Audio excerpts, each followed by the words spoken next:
This video presents a fictionalized crime story inspired by real criminal cases and documented patterns of abuse. Names, locations, and events have been created for educational and public awareness purposes. Viewer discretion is advised. On a crisp September evening in 2019, Connecticut's most respected family was about to become the subject of a manhunt that would shake the entire state. But no one knew it yet. The Henderson family lived in a 6,000-square-foot colonial on Oakwood Lane in Westport, the kind of house that appeared in architectural magazines, the kind where we fantasize living.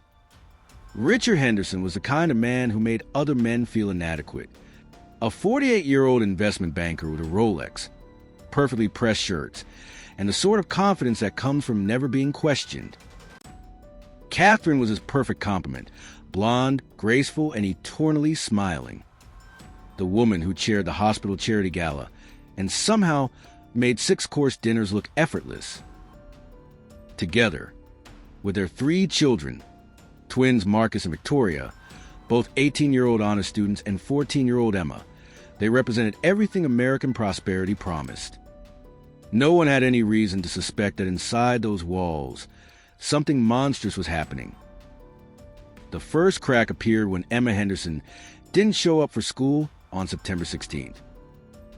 This wouldn't have been unusual. Teenagers skip classes all the time, except that Emma never skipped. She was the kind of kid who had perfect attendance, the kind who cried over B+s.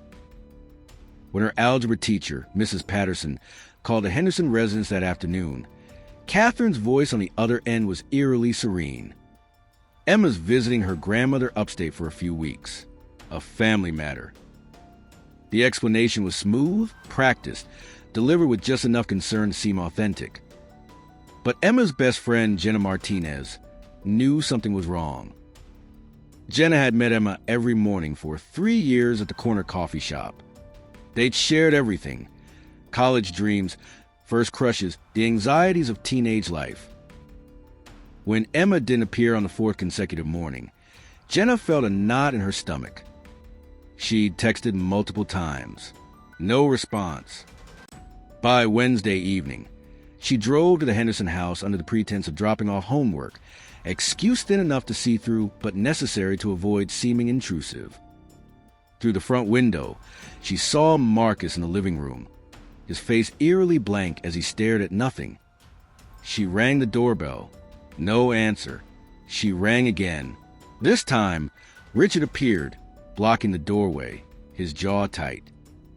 "Emma's not available," he said flatly, not away or sleeping, but not available, as if his daughter had become unavailable inventory. Jenna pressed, her teenage courage barely holding. "Can I just leave this homework for her?" No. The door closed, not slammed. That would have drawn attention from neighbors, but closed with the finality of a bank vault. Jenna stood there, feeling an inexplicable chill that had nothing to do with the September weather. That night, Jenna did what teenagers do. She posted on Instagram, telling her followers that she hadn't heard from Emma in days and was worried. Within hours, 17 comments flooded in from classmates sharing similar experiences. No one had seen Emma. No one had heard from her. And when people had tried to contact her, they'd been met with explanations that didn't quite add up. By Friday morning, the situation had escalated beyond social media whispers. At 7:47 a.m., a 911 call came from the Henderson residence. The dispatcher heard a female voice, fragmented and breathless, saying something that sounded like help before the line went dead. The call lasted 6 seconds.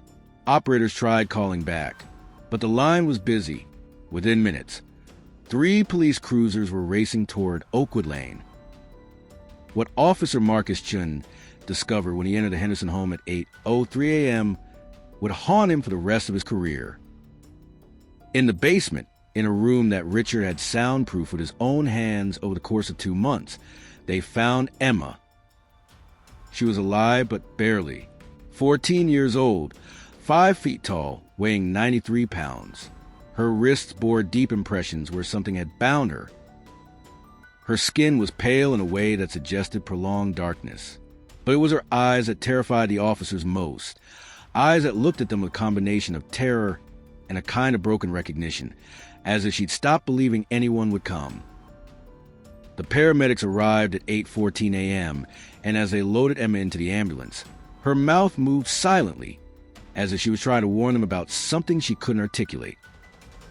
One of the paramedics, veteran Terry McKinney, would later tell investigators that in 22 years of emergency medicine, he'd never seen fear that complete in a human being. As Emma was being transported to New Haven Medical Center, Detective Sarah Valdez arrived at the Henderson home. She was 36 years old, dark-haired, with the kind of intensity that came from solving cases others had given up on. Within 10 minutes of walking to the front door, she knew this case was beyond anything she encountered in her 12 years on the force. The basement room was meticulously arranged. Concrete walls with fresh soundproofing material, a mattress on the floor, a bucket in the corner, storage shelves lining one wall, filled with what appeared to be medication bottles. The lighting was harsh fluorescent, the kind that would make anyone lose track of time. But what made Valdez's blood run cold was the documentation. On a shelf sat a leather journal, and inside, in handwriting that was unmistakably Catherine's, were entries dated going back months. September 3rd, Emma showed defiance today during dinner. Implemented basement protocol for 8 hours. She resisted. Richard increased to 12 hours. She'll learn. September 10th, Emma attempted manipulation, crying to gain sympathy. Continued protocol. Isolation is working. Resistance weakening. September 14th. Richard concerned about neighbor observations. Suggested window dressing. Emma upstairs for family dinner. Returned to protocol immediately after. Valdez's hands trembled as she read. This wasn't spontaneous abuse. This was premeditated, documented, refined. This was calculated evil dressed in the language of parenting philosophy. At the hospital, Emma was admitted to the pediatric intensive care unit. A physical examination revealed bruising in various stages of healing, consistent with repeated trauma over months. But the hospital psychiatrist, Dr. Lisa Chun, noted something even more disturbing during her initial assessment. When asked simple questions about her name and date of birth, Emma's answers were inconsistent. She would say her name was Emma Henderson, then 5 minutes later say she didn't know her name. She claimed she didn't know how long she'd been in the basement. Was it days? Weeks? She couldn't remember. This level of disorientation in a 14-year-old wasn't just trauma, it was chemical. By midday Friday, blood tests came back positive for multiple benzodiazepines in Emma's system, prescription-strength anti-anxiety medication in concentrations that suggested chronic dosing. The hospital immediately contacted law enforcement. Whatever had happened in that basement was more sophisticated, more sinister, and more deliberately planned than anyone had initially believed. As news helicopters began circling above Oakwood Lane, and the Henderson home became the subject of every local news broadcast, police moved to apprehend Richard and Catherine. They found them eerily prepared, luggage packed by the front door, passports in hand. They were attempting to flee Connecticut just as investigators were beginning to understand the true scope of their crimes. But as Richard and Catherine were being led from their home in handcuffs, Catherine weeping performatively, Richard staring straight ahead with the cold composure of a man who believed the rules didn't apply to him, Detective Valdez was in the basement, examining the medication bottles with growing horror. The names on the bottles were Catherine's, prescribed to her as prescribed, but the quantities dispensed didn't match the quantities documented. Hundreds of pills were missing. When Valdez showed the journals to her supervisor, Captain Michael Torres, his face went gray. "This is methodical," he whispered. "This is something else entirely." That evening, as Emma lay in a hospital bed, sedated and monitored, the police department held its first press conference. What they revealed shocked Connecticut and began trending nationally within hours. But none of the reporters asking questions, none of the concerned citizens watching from home could have imagined just how deep this horror went. Valdez sat in the evidence room that night, surrounded by the material they'd seized, and she realized something that made her blood turn ice cold. The journals didn't just document abuse of Emma. There were references to protocols used with Marcus and Victoria going back years. There were discussions of resistance breaking and, elimination that suggested a methodical system of psychological destruction. And there were encrypted files on Richard's laptop that they hadn't yet accessed.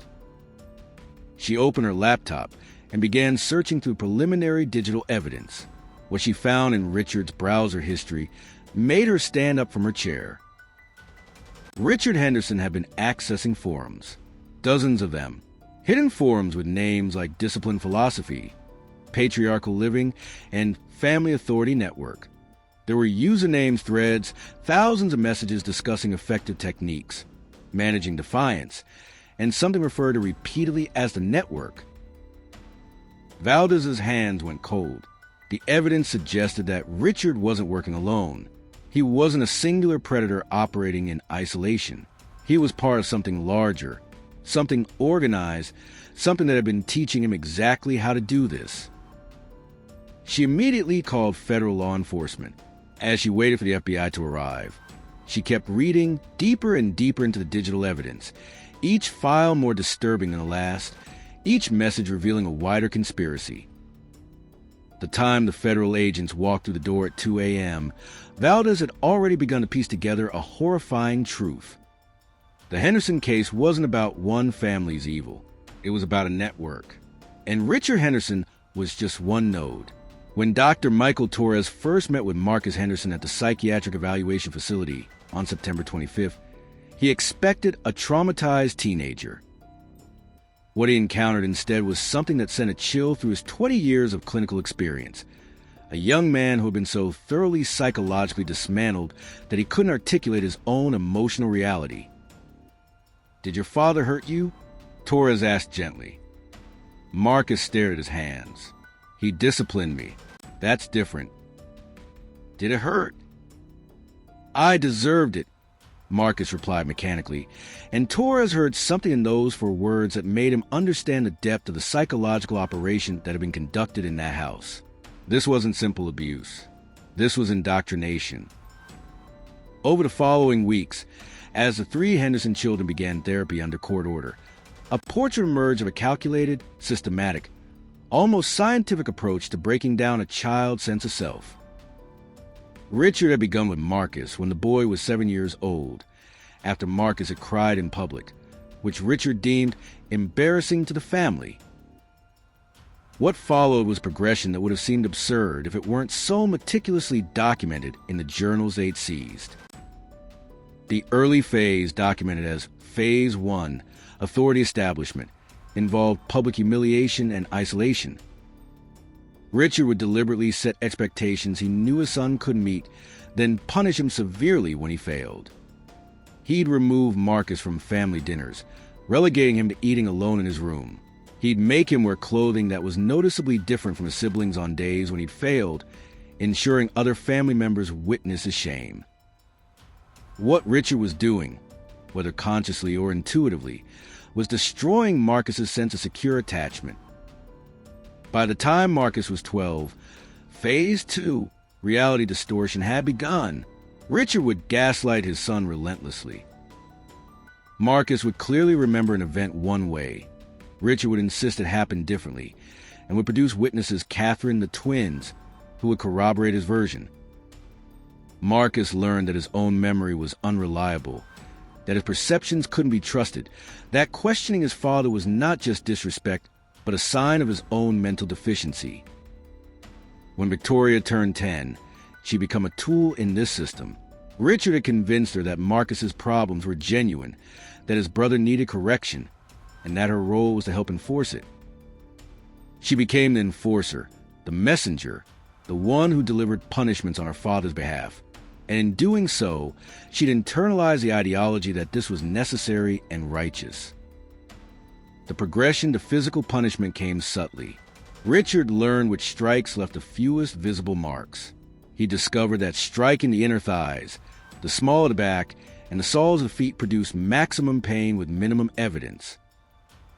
He researched this methodically, discussing techniques in the encrypted forums with handles like Discipline Master and Patriarch Dad. Federal investigator agent Christopher Hammond, who was now running the expanded investigation, obtained warrants to access Richard's encrypted communications.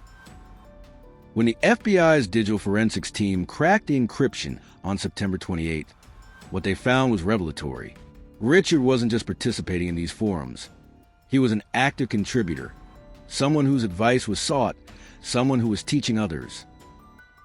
On October 1st, Hammond sat down with the case file and began cross-referencing. Richard's usernames included Kinetic Authority, Real Discipline, and Parent Plus. He'd been a member of the Patriarchal Circle network for 5 years. He had 847 posts across various forums. He'd engaged in direct message exchanges with 43 other users. And most disturbingly, he'd shared photographs. The photographs were the turning point. They were images of Marcus and Victoria during punishment, not graphic or sexual in nature, but clinical documentation of children's faces twisted in pain, their bodies marked, their expressions broken. Richard had captioned them with descriptions of the resistance he'd encountered, the progress he'd made, and techniques that worked particularly well. When Hammond saw these photographs, he immediately understood the scope of what they were dealing with. This wasn't just one predator. This was a distributed network of abusers who were actively reinforcing each other's behavior, validating each other's ideology, and sharing methodologies. He made calls to the FBI's field offices in 12 states. By mid-October, Operation Patriarchal Circle had expanded exponentially. Agents were simultaneously executing warrants in Pennsylvania, Ohio, Georgia, Texas, California, Michigan, Florida, and 5 other states. The target list included teachers, coaches, a pediatrician, a pastor, and a corrections officer, men from various walks of life united by a single ideology that absolute, unquestioned parental authority was not just acceptable but morally necessary. In Connecticut, Prosecutor Rebecca Sullivan sat in her office reading the initial reports and felt her conviction about American justice wavering. The evidence suggested that the Henderson case wasn't aberrant. It was symptomatic, and the network had been operating openly, with law enforcement completely unaware, for years. Meanwhile, Emma's recovery became the emotional center of the case, but it was also unbearably slow. She remained hospitalized through October, initially unable to remember details, frequently confused about chronology. A forensic pharmacologist determined that the benzodiazepines in her system had been administered in escalating doses over approximately 4 months, which would explain her memory gaps. Her brain chemistry had been deliberately altered. When Emma finally began speaking in coherent sentences in early November, her testimony was devastating in its mundane horror. She described the basement room without drama or theatrical language, just the flat, clinical details of a teenager recounting sustained torture. Sometimes I would hear them walking around upstairs. I would count the footsteps, trying to figure out who it was. If it was my dad, I would get really scared because that meant he might come down. If it was my mom, I would feel sad because she would always be meaner than my dad. Victoria came down once. She didn't say anything. She just looked at me and cried and left. Emma described the pills her mother had given her in orange juice, telling her they were vitamins to help you feel better. She described losing track of time, not knowing if she'd been in a room for 8 hours or 8 days. She described the psychological torture most of all, not knowing when she'd be released, not knowing what would trigger punishment, not knowing if anyone was looking for her. But the most chilling revelation came when Dr. Torres asked Emma what her parents had told her about the consequences of disclosure. They said if I told anyone, I would be taken away from Marcus and Victoria. They said foster care was worse than the basement. They said I'd be raped there. They said no one would believe me anyway because they're respected people, and I'm just a problem teenager. This was psychological terrorism, calculated and precise. As November progressed, investigators began uncovering Richard's financial records. What emerged was evidence of a sophisticated money laundering scheme. Richard had been making regular payments to individuals in the network, payments labeled in cryptic terms like consultation, educational materials, and community support. Investigators traced these payments to men who had monetized abuse ideology, selling e-books and online courses teaching effective discipline techniques to parents across the country. One man, Derek Sinclair from Ohio, had received over $8,000 from Richard over 2 years. Sinclair's business, operated from a basement office in Columbus, had generated approximately $340,000 annually from selling abusive parenting materials. When FBI agents raided his home on November 15th, they found a customer list of 147 names. Investigators cross-referenced those names with child welfare databases, and the results were nightmarish. Preliminary investigations suggested that at least 63 children in the homes of these customers had previously come to the attention of protective services. In most cases, the reports had been filed, investigated minimally, and closed. No one had connected the dots. As Thanksgiving approached, the case had ballooned into something so expansive that the FBI had assigned 47 dedicated agents to Operation Patriarchal Circle. The initial scope had expanded from 23 suspected perpetrators to potentially hundreds. The network wasn't centralized or particularly organized. It was more like an ecosystem of predatory ideology, where men with similar desires for control had found validation and methodology. During a critical juncture in late November, Detective Valdez was reviewing communications between Richard and a user called Ohio Master when she discovered something that made her call Hammond immediately. In a direct message exchange from August 2019, Richard had written, "Emma showing normal teenage resistance. Implementing new protocols based on your suggestions. Will report results. Looking forward to the Detroit gathering next month." There was a gathering. There was a physical meeting of these men. Hammond's face went pale as he read the message. "We need to find out who attended that meeting," he said quietly, "because if they were sharing techniques in person, teaching each other in real time." He didn't finish the sentence. He didn't need to. That night, as investigators began tracking Richard's travel record from August and September, they discovered hotel reservations in Detroit under a false name. The hotel security footage from August 23rd showed Richard entering a conference room with 6 other men. Security footage from various angles in the hotel showed them emerging the next morning, animated and engaged, having spent 18 hours together. When investigators began identifying the other men in the footage and cross-referencing them with a 4-member database, they realized they were looking at a network that extended across the country, was actively coordinating, and had developed sophisticated methods for hiding their activities. Operation Patriarchal Circle had just become a federal task force operation with unprecedented scope. But Valdez kept coming back to one question that haunted her. How many other Emmas were still in basements right now? How many children were being drugged, isolated, and psychologically destroyed while their abusers congratulated each other online? The answer, she was about to discover, was far worse than anyone had anticipated. On December 3rd, 2019, federal prosecutors unsealed indictments against Richard and Catherine Henderson on 17 counts, including child abuse, endangerment, conspiracy, and money laundering. But that was merely the opening act. On the same day, simultaneous indictments were filed in 8 states against 37 individuals connected to Operation Patriarchal Circle. By the end of the month, that number had grown to 52. The trial of Richard and Catherine Henderson began in April 2020, and from the opening statements, it was clear that this would be a watershed moment in how America understood domestic abuse. Prosecutor Rebecca Sullivan's opening was brutal in its specificity. "This is not a case of parental discipline gone too far," she told the jury, her voice carrying the weight of evidence she was about to present. This is a case of two adults who deliberately, methodically, and with premeditation dismantled their daughter's sense of reality, chemically altered her brain, imprisoned her, and documented it all while maintaining a facade of respectability. This is not a tragedy. This is calculated evil.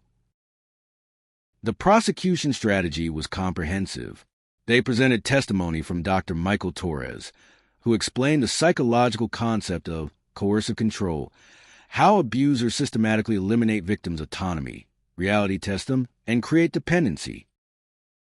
They presented testimony from a forensic pharmacologist who explained that the administration of benzodiazepines to a 14-year-old without consent was not only child abuse, but constituted administering controlled substances with criminal intent. But the most devastating testimony came from Emma herself. When 14-year-old Emma Henderson took the stand on April 17th, the courtroom fell silent in a way that suggested the air itself was holding its breath. She was small, fragile-looking, with the kind of haunted expression that made jurors lean forward unconsciously. When asked to describe her experience in the basement, she didn't dramatize or employ emotional language. She spoke in the flat, clinical tone of someone recounting facts that were almost too terrible for emotion. The room was completely dark except for the light under the door. I couldn't see my hand in front of my face. Sometimes I would stand up and walk the perimeter of the room just to know where I was. The mattress smelled like mold. The bucket was my toilet. I didn't know how long I'd be in there. Days felt like weeks. I stopped knowing my own name after a while. I started thinking that maybe I deserved it, that maybe I was crazy, that maybe my parents were right, and I was the problem. She paused, and when she continued, her voice cracked slightly. The worst part wasn't the physical stuff. The worst part was my mom coming down and telling me that no one would believe me, that I was too broken to be believed, that my siblings hated me for embarrassing the family. She showed me pictures on her phone of foster care children and told me that's where I'd end up if I said anything. She said they'd hurt me there in ways worse than what my parents did. Several jurors were visibly crying. One had to be excused. The prosecution then presented evidence that shocked even the courtroom observers who thought they'd been prepared for horror.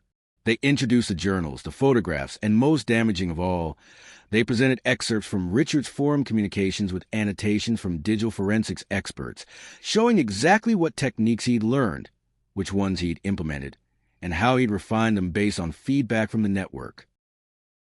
One exchange was particularly illuminating.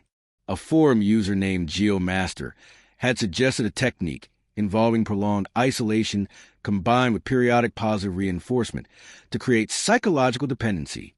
Richard had responded, "Brilliant. Implementing with E. Will report results." Emma. Her father had referred to her as a variable in an experiment. When the defense attempted to argue that Richard's actions, while perhaps excessive, stemmed from a misguided attempt to instill discipline, the prosecution showed the jury the photograph evidence, clinical documentation of his children's suffering, and asked, is this discipline or is this documentation of torture? Catherine's defense was even more transparent in its desperation. Her attorney argued that she had been under Richard's control, that she was herself a victim of his psychological manipulation. But the prosecution systematically dismantled this narrative by reading extensive passages from Catherine's personal journals in which she not only documented the abuse but suggested escalations, expressed satisfaction at the children's progress, and revealed that she understood exactly what she was doing. One entry, dated July 2019, was particularly damning. M asked me today when it would be released. I told him it wasn't his concern. He apologized for asking. Richard is right. They all need to learn that questioning authority is the first step toward defiance. I am beginning to understand that true motherhood means not protecting children, but molding them. E's resistance is weakening. Her submission is becoming automatic. This is working. There was no victim narrative that could survive that testimony. On June 15, 2020, after 17 days of deliberation, the jury returned verdicts, guilty on all counts for both Richard and Catherine Henderson. The sentencing hearing occurred on July 22nd, and Judge Patricia Alvarez delivered a statement that will be quoted in legal journals for years to come. The defendants have attempted to frame their actions as parenting philosophy, as discipline taken to an extreme. But what the evidence has shown is nothing short of organized, methodical torture of children who could not escape, could not defend themselves, and who have been psychologically prepared not to seek help. This court has observed many crimes in its tenure. What occurred in the Henderson home represents a deliberate, calculated program to destroy the psychological integrity of human beings in their most vulnerable years. The sentences I am about to impose reflect the magnitude of these crimes. Richard Henderson received 127 years. Catherine received 89 years. Both would likely die in prison. But as the Henderson case concluded, the broader operation continued with accelerating intensity. By August 2020, prosecutors in 8 states had brought trial dates forward. The evidence presented in each case painted a similar picture: sophisticated networks of abusers using online forums to validate each other's ideology and share methodologies. The most shocking revelation came in December 2020 when federal prosecutors announced that they'd identified an estimated 163 children in the homes of Operation Patriarchal Circle members who had previously been investigated by Child Protective Services but whose cases had been closed. In at least 74 cases, the abuse had been ongoing during and after Protective Services investigation. This revelation sparked a national reckoning. Senator Patricia Morgan of Connecticut introduced federal legislation requiring mandatory, specialized training in coercive control for all Child Protective Service workers. The American Psychological Association issued a position statement on the prevalence of abusive parenting ideologies circulating online. The FBI created a dedicated task force to monitor forums and websites promoting abusive parenting techniques. But the human cost was what made headlines. By December 2020, 19 children who had been identified as victims of Operation Patriarchal Circle members had required psychiatric hospitalization for had attempted suicide. One, a 13-year-old from Georgia, had been successful. That child's name was released to the public with family permission: Joshua Matthews. Joshua's mother had not been prosecuted because there was insufficient evidence of her knowledge. But Joshua's father, Daniel Matthews, received 43 years for his role in Network. At the sentencing, Joshua's mother made a victim impact statement that shattered the courtroom's composure. "I should have known. I should have seen the signs. My son was right there, suffering, and I convinced myself his behavior problems were teenage rebellion. I was so focused on keeping my family intact that I didn't realize I was protecting a predator instead of my child." Joshua left me a letter. He wrote that he didn't want to live in a world where parents could do this and still be respected. He was 13 years old. "My son is gone because I didn't see what was happening in my own home." Emma Henderson, now 15, was present in the courtroom for that statement. She later spoke publicly about the connection she felt to Joshua, about how his death represented the cost of systemic failure. "Joshua and I never met," she said in an interview with 60 Minutes in March 2021. "But I think about him every day. We both had the same experience in different houses. The difference between us was just chance. Someone found me. No one found him in time. That's not acceptable. That's not justice. That's just luck." The interview became a turning point in national conversation. Major media outlets began investigating the prevalence of abusive parenting ideologies online, discovering that despite the Operation Patriarchal Circle prosecutions, the forums continue to operate under slightly different names, with slightly different terminology, always one step ahead of law enforcement.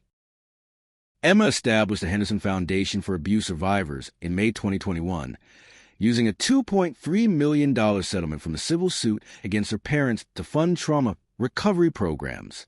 She became the public face of survivor advocacy, speaking at universities, before Congress, and at schools, always with the same message: evil doesn't announce itself. It comes from people you're supposed to trust. Detective Sarah Valdez was promoted to lieutenant, and assigned to lead a specialized unit investigating networks promoting abusive parenting ideologies. In her first year, the unit identified and reported 347 active members of various online networks to state authorities. Federal prosecutions resulting from her unit's work resulted in 63 convictions. Marcus Henderson pursued a degree in psychology, completing his undergraduate work in 2022. His senior thesis, Intergenerational Transmission of Abusive Ideology and Psychology and Normalization, won recognition from the American Psychological Association and was published in the Journal of Traumatic Stress Studies. In the acknowledgments, he wrote, "To my father, who taught me what evil looks like, and to my sister, who survived to tell our story. Victoria Henderson, the middle child, chose a different path. She enrolled at a small college in Massachusetts under an assumed name, determined to build an identity separate from the public narrative of her family's crimes. She volunteered with the New England Survivors Network and became a peer counselor for other children of perpetrators, helping them process the trauma of realizing their parents were predators." By 2023, Operation Patriarchal Circle had resulted in 247 prosecutions across 19 states. The network, as a coordinated entity, had been substantially dismantled. But law enforcement's most sobering conclusion was that it represented only a small fraction of the broader ecosystem of abuse hiding in suburban homes and encrypted forums across America. As Emma Henderson turned 17 in 2021, she stood before a congregation of abuse survivors at a national conference in Denver and delivered remarks that would define her public identity. "People keep asking me how I survived. The truth is, I almost didn't. Joshua Matthews didn't. Thousands of other children didn't. I survived because someone was looking for me. I survived because I was found. But that shouldn't be luck. That shouldn't be chance. Every child deserves to be found. Every child deserves to be believed. Every child deserves to be protected before they become a statistic, before they become a closing argument in a federal trial, before they end up in a psychiatric hospital or a grave." She paused, her voice becoming quieter but no less powerful. "My parents created a basement to hide their crime. But the real darkness was in the network, in the ideology, in the communities online that validated them, in the systems that failed to protect us, in the neighbors who heard something but said nothing. The evil wasn't just in that house. It was everywhere, and it still is. Until we face that truth, until we look at the monster in the mirror, until we stop pretending that respectability and cruelty can't coexist, we will keep finding children in basements." 5 years later, in 2024, as Emma Henderson accepted a Human Rights Award for her advocacy work, she reflected on the journey from that dark basement to becoming the nation's leading voice on coercive control and systemic abuse. The Henderson case had changed how America understood family violence. It had exposed the networks. It had revealed the ideology. It had shown that evil wore a business suit and coached soccer games and baked cookies for church bake sales. But it had also raised a question that haunted law enforcement, prosecutors, and survivors alike. How many other perfect families still harbored secrets? How many children were currently suffering in basements or bedrooms or behind closed doors while their communities looked the other way? Detective Valdez, now training specialized units across the country, often quoted something Emma had said. "The dark truth behind the perfect family is that perfection is the best disguise." As she trained new investigators on recognizing signs of coercive control, identifying online networks promoting abuse, and understanding the psychology of perpetrators, Valdez would end every session with a challenge. There are families in your community right now where this is happening. Not maybe, right now. Can you find them before someone else becomes Emma? Can you find them before it's too late? The question hung in the air, unanswered but urgent. Some cases end with closure. The Henderson case ended with a reckoning, a moment when America had to stare directly at a truth it had been avoiding. That evil was not aberrant. It was systemic. It was networked. It was operating openly while hiding in plain sight. And until society addressed that reality, there would always be other families, other basements, other children waiting to be found. The perfect family's dark truth had finally been exposed, but it was only one family. And the question that would define the next chapter of this story was not whether justice had been served, but whether society had learned anything at all.